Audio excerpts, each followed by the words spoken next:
Vamos para Gálatas. A Bíblia se completa e ela é verdade naquilo que falamos. Também Paulo vai escrever. Vou esperar um pouquinho. Depois de 1 Coríntios. Está lá em Romanos. 1ª, 2ª.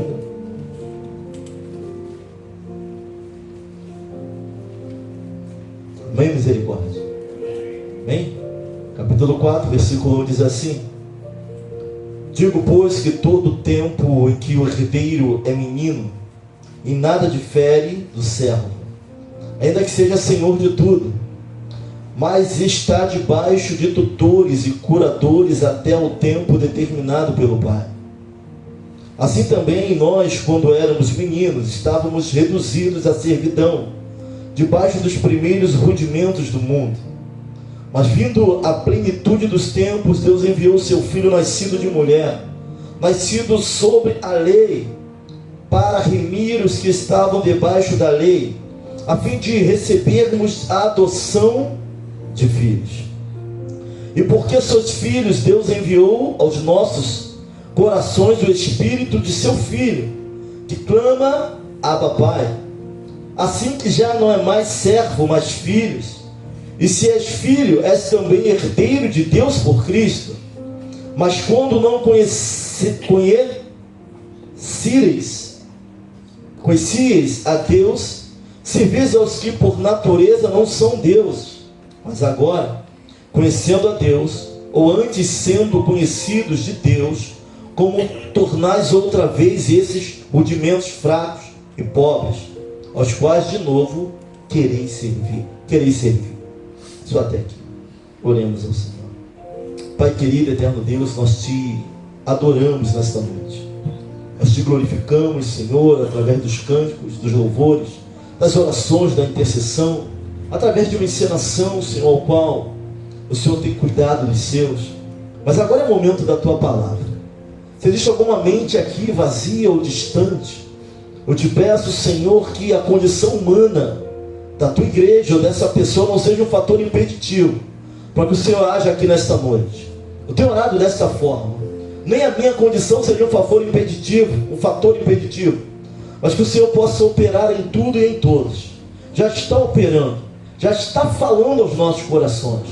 Mas vem, Senhor, nesta noite ainda, através da tua palavra. Se há algo a preencher aqui no nosso meio, que a tua palavra não deixe dúvidas de nada, mas que venha, Senhor, cumprir a tua vontade. Assim nós oramos e te agradecemos. Amém, amém e amém. Os irmãos, nós começamos a ler Carta aos Romanos 14 ao 16, que vai nos dizer que todos são guiados pelo Espírito de Deus, eles são filhos de Deus. Depois nós lemos o 15, porque não recebeste o espírito de escravidão. Gálatas capítulo 4, versículo 4, Paulo vai fazer alusão ao filho ainda novo, que não há diferença dele entre o servo, até que ele atinja a maioridade ou a maturidade, para que possa herdar aquilo que de direito é dele. Paulo vai dizer através da palavra do Senhor que, vindo à plenitude dos tempos, Deus enviou o seu Filho nascido de mulher, nascido sob a lei. Não nos resta dúvida de quem Paulo está falando aqui. Quando ele fala a plenitude dos tempos, ele está dizendo que Jesus não nasceu aleatoriamente. Existiu um momento em que Deus entraria na história do homem para mudar a nossa trajetória. Isso já estava no coração de Deus. E quando chega essa plenitude, quando chega esse momento, ele nasce sobre a lei mosaica. E aqui para nós, eu vou falar mesmo sem medo de errar, ele cumpre toda a lei e ainda sobra, porque ele era Deus. Onde homem nenhum poderia fazer, mas veio como homem. E como homem, as duas naturezas existentes dentro dele, ele cumpre toda a lei e não deve nada para ninguém. E vai dizer que ele cumpre para remir aqueles que estavam debaixo da lei, a fim de recebermos a adoção de filhos. Adoção de filhos. O termo Abba Pai vem do hebraico. Significa pai, papai. do hebraico. Sabe, nós fomos adotados por Deus. Assim, novamente, assim como em Romanos, Gálatas vai dizer, assim que já não é mais servo, mas filho. E se és filho, é também herdeiro de Deus por Cristo. Vamos medir aqui o teu entendimento da paternidade de Deus. Eu vou fazer uma pergunta retórica para a igreja, eu não preciso de resposta. Mas uma pergunta retórica é a pergunta que vai levantar uma questão a ser discutida. Essa questão está batendo, está latente na minha mente. A Bíblia vai dizer que nós recebemos o espírito de adoção, onde não somos mais servos, mas agora filhos, e como os filhos nós somos co-herdeiros. Há quantos anos nós não batemos no peito e não falamos, olha, eu sou servo de Deus? E a pergunta que eu quero deixar para você nessa noite é simples, mas vai abrir algo para discussão dentro da sua mente e no seu coração. A Bíblia diz que já não somos mais servos, mas somos filhos. Você se sente filho ou servo? Essa é a pergunta que eu quero deixar para a igreja. E essa pergunta é um medidor do quanto você entende da paternidade de Deus sobre a sua vida. Olha para alguém e pergunta para ele, é uma pergunta retórica, não vai ter resposta. Fala assim, olha para ele, meu irmão, tu se sente filho ou servo?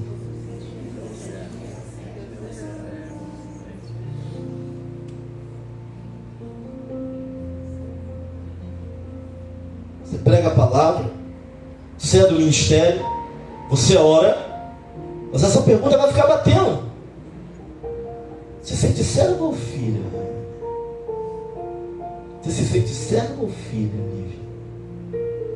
Porque a mentalidade dos dois são diferentes.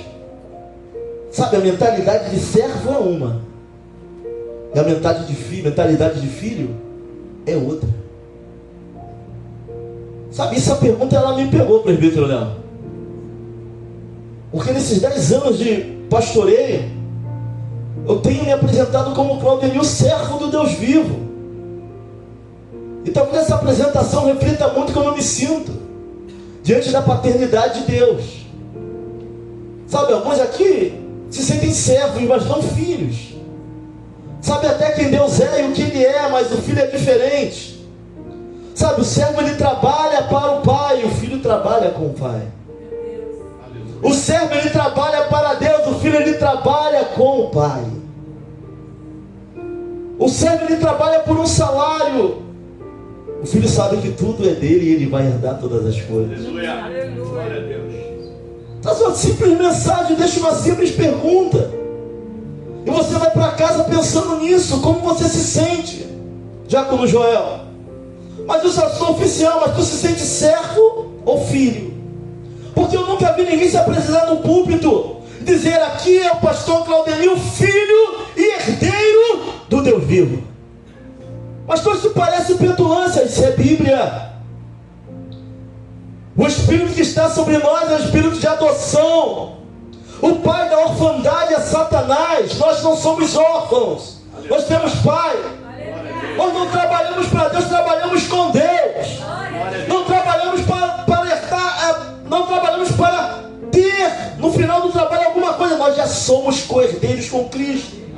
Eu não sei quanto isso pesa na tua mente, sabe, mas o fato de não saber essa paternidade traz confusão. Pessoas não sabem o seu lugar nem dentro da própria família, porque a Bíblia vai dizer que ainda teu pai ou sua mãe se esqueça de você. Eu, o Senhor, isso é paternidade, maravilhosa paternidade. Jamais me esquecerei. Ainda que ninguém te ouça, ainda que ninguém te veja, ainda que a noite pareça um demônio que nunca vai passar, você no canto da noite torcendo para amanhecer, achando que está só, quando liderança não pode ir lá, quando o irmão não pode levantar para te ajudar, quando ninguém pode tapar os buracos que era a sua alma, Ele pode. Ele é Deus. Mas a questão não é o que Ele faz, é o que nós estamos fazendo com tudo isso. Precisamos reagir diante dessa graça, irmãos. Deus não é como um pai omisso, que finge que não está vendo. Também não é como um pai autoritário, abusador, que passa dos limites. Deus vai fazer cumprir toda a sua palavra em nós. Mas a questão é que nós transferimos para Deus aquilo que aprendemos com os homens. Tem gente que acha que Deus está olhando do seu trono esperando ele errar para descer o cajado nele. Se fala de graça, não entende o que é graça. Favor imerecido, não entende o que é ser filho. O pai não repreende o filho só porque quer castigar, mas porque quer o seu bem. Eu repreendo todos aqueles o quanto eu amo. Tem coisas que Deus vai permitir para o nosso crescimento. Tem coisas que Deus vai dar livramento. Sabe, no meio das nossas confusões, e a confusão de mente só pertence ao homem. Porque de Deus vem a palavra reta, a palavra rema, a palavra de direção vem dele. Quando eu olho para o Pai Nosso, irmãos, Mateus 6, 9 ao 13, e já de início, o Pai Nosso que está nos céus. Sabe, ele é nosso, ao mesmo tempo vai falar de imanência, aquilo que é material, aquilo que é tocável, aquilo que é possível interagir. Ele é nosso, mas ele transcende. Transcende fala de inteligência superior, de algo que é transcendente. Sabe, ele é nosso Pai, mas ele não habita aqui, ele está onde? Nos céus, e ao mesmo tempo eu não sei como Deus tão grande cabe dentro de nós. Você entende essa paternidade? Eu não entendo. Um Deus que tem que se inclinar para olhar para a terra. Um Deus que consegue medir os mares no antebraço. Ele vive e habita dentro de nós, dentro de cada um de nós. E essa é a paternidade de Deus, irmãos. Sabe, sobre nós está um espírito de adoção. E quantos têm preferido o caminho da orfandade? Quantos não conseguem entender essa paternidade? O quanto Deus nos ama. Nós sabemos que estamos só no nosso sofrimento, nas nossas guerras. Sabe, domingo passado nós estávamos aqui na Santa Ceia. Eu olhei para alguns irmãos, eu olhei para o presbítero Léo, eu olhei para a diaconisa, eu não estou aqui citando, eu olhei para alguns irmãos e eu não entendi. E eu comecei a sentir algo que transcendia essa terra. Sabe, uma sensação de algo muito superior a tudo que passamos aqui durante aquela Santa Ceia. Sabe, eu consegui, de alguma maneira, sair, alguns tiveram a mesma sensação, e até isso Deus me mostrou, como se nada mais importasse. E eu falei, calma irmãos, pastor, Deus ainda tem obra para fazer aqui na nossa vida. Mas sabe, eu estava contemplando algo. Que sensação boa, irmãos, ser abraçado pelo Espírito Santo. Sabe, Silvia, chegar num lugar onde algumas coisas não vão importar mais. A gente trabalha sim, tem um amanhã sim, nós planejamos sim, mas Deus tem o melhor para a nossa vida. Sabe, tem coisas da vida de irmãos meus que eu amo, que não aconteceram nessa terra, mas estão com Deus no lugar onde não tem clamor, não tem ódio, não tem nada disso. Santo, santo, santo. Sabe, os céus são reais, irmãos. Nós somos muito materiais, a igreja está ficando cada vez mais materialista. Deus pode todas as coisas. Sabe, do sobrenatural foi feito o que é natural. Deveríamos nos inclinar mais para o sobrenatural e sermos menos materialistas. Não está no som, não está no instrumento, não está na nota.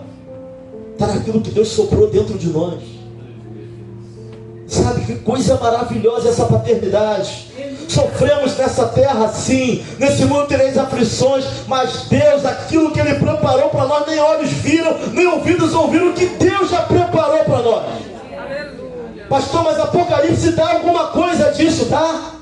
Paulo vai falar de, não sei se é 14 anos atrás, não sei, do corpo, fora do corpo, foi levado a um lugar, ao terceiro céu, um lugar que se chama paraíso, e ali viu coisas inefáveis. É Paulo ali se falar. Deus travou Paulo. Paulo, vou te mostrar, mas tu não vai falar. Não vai falar não. Quem vai falar é João. Deus sabe. Por que usar um, por que calar outro, por que mostrar para outro, mas não é isso que falar. Mostrar para outro que é possível falar. Deus sabe de todas as coisas, está operando no nosso meio, está operando na nossa família. Mas nunca se viu uma geração tão órfã quanto a nossa. Sabe, o espírito de orfandade anda assolando as pessoas. Pastor, mas eu sou filho de Deus, talvez se sinta servo, mas ainda não entendeu o que é filho. Sabe o que é ser cordeiro de alguém? Significa que é tudo aquilo que Jesus conquistou na cruz é teu também. Tu tem noção que é isso, irmão? Sabe, eu estou tentando entender isso, evangelista Vance, porque a gente fala, mas não age como se sentisse isso. Sabe, irmão Rivas? Tudo que Jesus conquistou naquela cruz, tudo é direito nosso. É a nossa herança. O que é isso?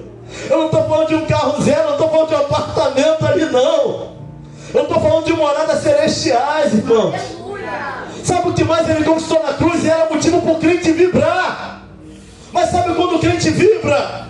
Quando tem uma promessa terrena, quando fala que o ministério vai ser exaltado, o crente vibra, você vai ter visibilidade. Mas sabe o que Jesus conquistou na cruz que ninguém fala?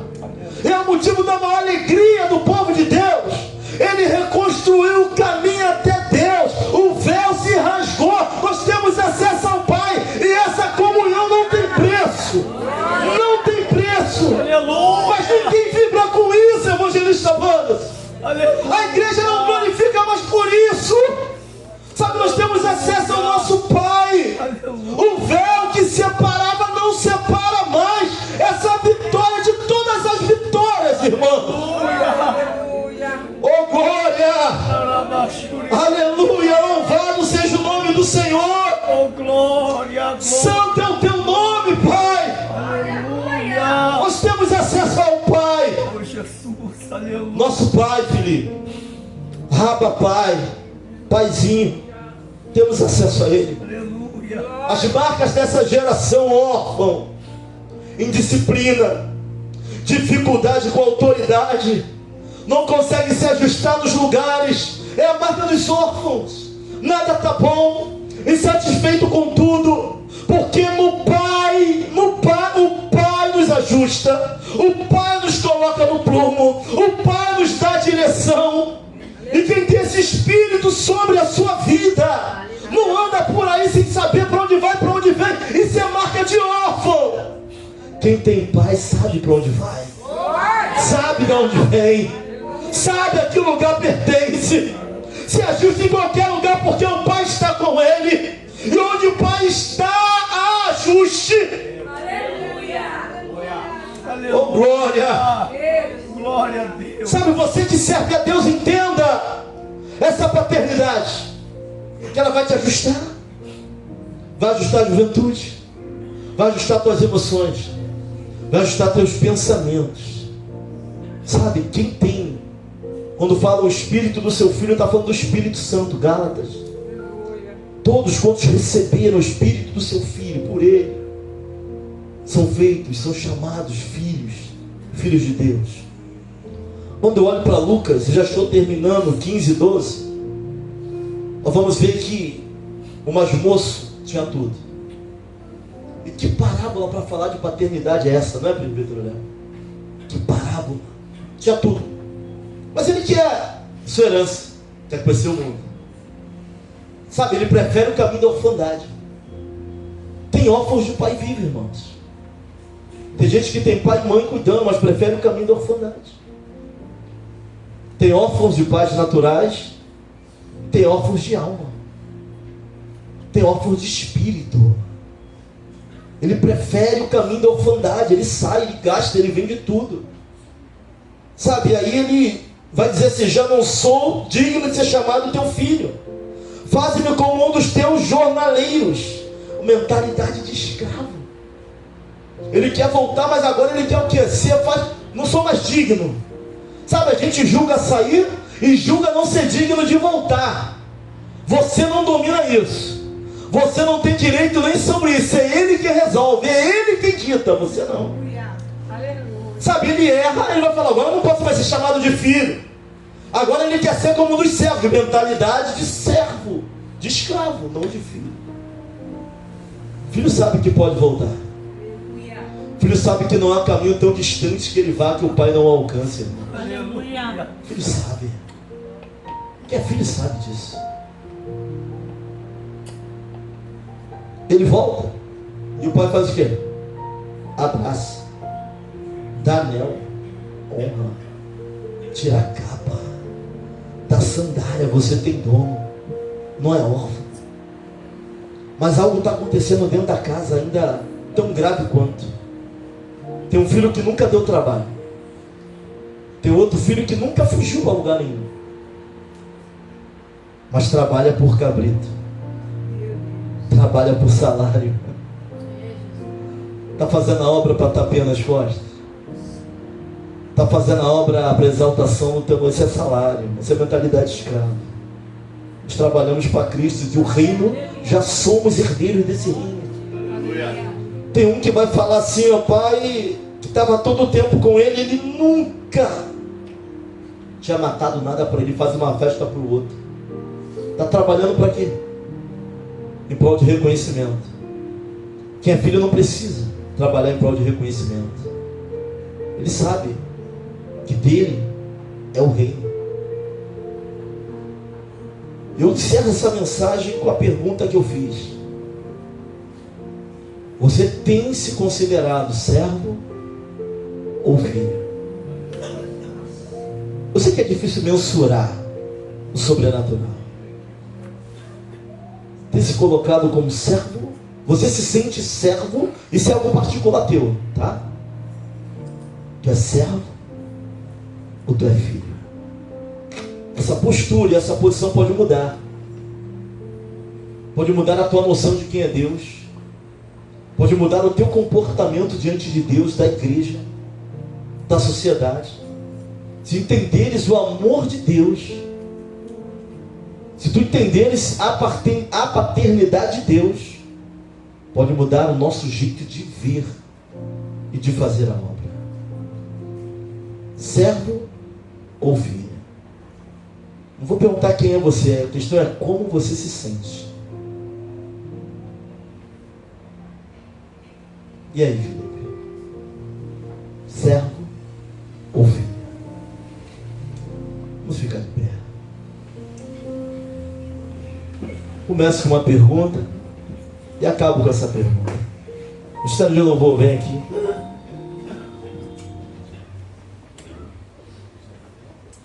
Aleluia. Glória a Deus. Glória a Deus.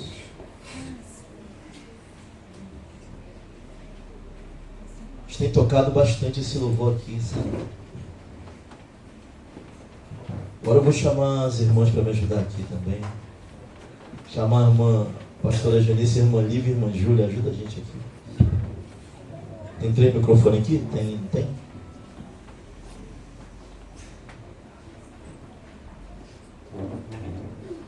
E a